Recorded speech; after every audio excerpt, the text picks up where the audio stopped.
अगले पेज के ऊपर आपको अपना यहाँ पे रजिस्टर्ड मोबाइल नंबर डालना पड़ेगा, जिस भी नंबर के थ्रू आप अपना अकाउंट ओपन करना चाहते हो। और देखो जो भी आप मोबाइल नंबर डालते हो सिर्फ उसके आगे 15 लग के जो भी आपका मोबाइल नंबर होता है वही आपका अकाउंट नंबर बन जाता है। इसका सबसे बड़ा फायदा ये है कि भाई जब कभी आप अपना अकाउंट नंबर किसी को बताते हो या फिर कहीं पे फिलअप करते हो तो आपका सिर्फ 15 लगा के आपका मोबाइल नंबर ही हो जाता है। तो नंबर वगैरह डालने के बाद आपको इनकी टर्म एंड कंडीशन को एक्सेप्ट करना है और फाइनली आपको कंटिन्यू वाले बटन पे क्लिक कर देना है। अब दोस्तों अगले पेज के ऊपर आपके नंबर पे ओटीपी आएगा, वो ओटीपी आपको यहाँ पे डालना है और सिंपली उसको वेरीफाई कर देना है। अब यहाँ पे आप देख सकते हो अगले पेज के ऊपर हमको अपना आधार कार्ड और हमको अपना यहाँ पे पैन कार्ड नंबर डालना पड़ेगा।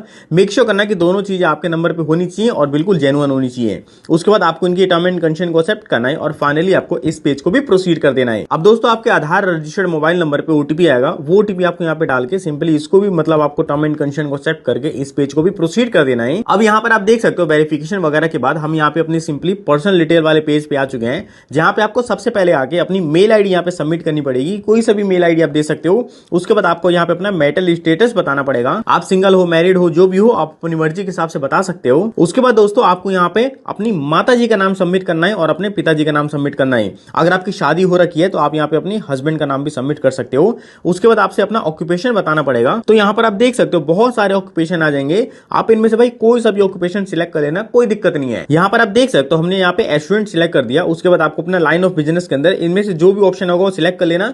उसके बाद फाइनली आपको अपनी मंथली इनकम भी बतानी पड़ेगी। तो दोस्तों यहाँ पे आप देख सकते हो अप टू 10,000 से लेके और आपको मैक्सिमम 25 लाख एंड अबव का ऑप्शन मिल रहा है। आप इनमें से कोई सा भी ऑप्शन सिलेक्ट कर सकते हो। हम यहाँ पे मिनिमम वाला ही करने वाले हैं। उसके बाद दोस्तों अगले सेशन के अंदर आपको अपना यहाँ पे परमानेंट एड्रेस डालना पड़ेगा। मेक श्योर करना कि ये एड्रेस आपके आधार कार्ड से मतलब मैच होना चाहिए। उसके बाद आपको यहाँ पे करंट एड्रेस या फिर जो भी आपका कम्युनिकेशन एड्रेस है वो डालने को बोला जा रहा है। और देखो जो भी आपकी वेलकम किट आती है ना वो आपके इसी करंट एड्रेस या फिर कम्युनिकेशन एड्रेस पे ही भेजी जाती है। अगर आपके दोनों एड्रेस सेम है तो आपको सिंपल इस पे टिक कर देना है, वरना आपको अपना जो करंट एड्रेस है उसको फिलअप करना पड़ेगा। और देखो यहीं पे आपको नॉमिनी डिटेल फिलअप करने को भी बोला जा रहा है। देखो भाई नॉमिनी डिटेल बहुत सारे लोगों को नहीं पता तो मैं बता देता हूं। जब कभी मान के चलते आपके साथ कोई दुर्घटना घट जाती है और मान के चलते अगर आपके अकाउंट के अंदर कुछ पैसे वगैरह पड़े हुए हैं तो ये जो पैसे होते हैं आपके इसी नॉमिनी को भेज दिए जाते हैं। तो दोस्तों नॉमिनी फिलअप करने में ज्यादा कुछ नहीं है, आपको सिंपली नॉमिनी का फुल नेम देना है और नॉमिनी के साथ आपका क्या रिलेशनशिप है वो बता देना और यहाँ पे नॉमिनी का कंप्लीट आपको डेट ऑफ बर्थ देना पड़ेगा।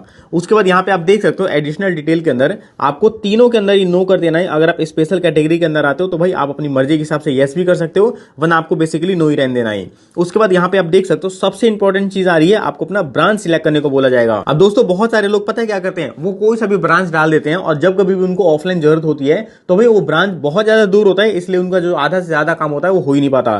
तो दोस्तों जो भी आप अपनी होम ब्रांच सिलेक्ट कर रहे हो भाई मेक श्योर करना कि आपके एरिया के बिल्कुल नजदीक ही होनी चाहिए। आप इसके लिए सिंपली एक काम कर सकते हो, आप अपना मैप ओपन करो, मैप ओपन करने के बाद आप उसमें लिखो इंडसइंड बैंक और आपके एरिया के आसपास जो भी बैंक आ रहा होगा आप उसको यहाँ पे सिलेक्ट कर लेना। जैसे कि देख सकते हो हमने अपनी ब्रांच को सिलेक्ट कर दिया। उसके बाद ये पूछ रहा है कि भाई क्या आप अकाउंट के अंदर डायरेक्ट सोशल बेनिफिट स्कीम लेना चाहते हो, तो भाई अगर आप लेना चाहते हो तो आप सिंपल यस कर सकते हो, वरना मैंने यहाँ पे नो कर दिया। उसके बाद ये पूछ रहा है कि आप अपने अकाउंट के अंदर एईपीएस की ट्रांजेक्शन इनेबल करवाना चाहते हो, तो भाई ये भी आपकी मर्जी है, अगर आप करवाना चाहते हो तो यस कर देना, लेकिन मैंने आपके लिए नो कर रखा है। उसके बाद आपको यहाँ पे कुछ भी छेड़छाड़ करने की जरूरत नहीं है। अब यहाँ पे आपको फाइनली सेव एंड कंटिन्यू वाले बटन पे क्लिक कर देना है। अब दोस्तों यहाँ पर आप देख सकते हो हमको अपना अकाउंट सिलेक्ट करने को बोला जा रहा है। जैसे कि मैंने आपको स्टार्टिंग में बता दिया था, हमारा जो इंडसइंड बैंक का डिलाइट अकाउंट है उसके अंदर जो हमारी इनिशियल फंडिंग है यहाँ पे देख सकते हो हमारी टोटल 400 रुपए की है। पहले इस अकाउंट के अंदर इनिशियल फंडिंग आपकी 5,000 रुपए की थी और कभी कभी आपकी 10,000 रुपए तक भी जा सकती थी, लेकिन दोस्तों अभी इस इनिशियल फंडिंग को कम कर दिया गया है। आप इजिली 400 रुपए देकर अपना अकाउंट ओपन करवा सकते हो और जो भी आप यहाँ पे पैसा दे रहे हो वो आपके अकाउंट के अंदर ही मतलब भेज दिया जाता है और फिर उसको बाद में आप कभी भी विड्रॉल कर सकते हो। और यहाँ पे सबसे इंपॉर्टेंट चीज देख सकते हो जो हमारा एवरेज मंथली बैलेंस है वो भाई 0 हो रखा है।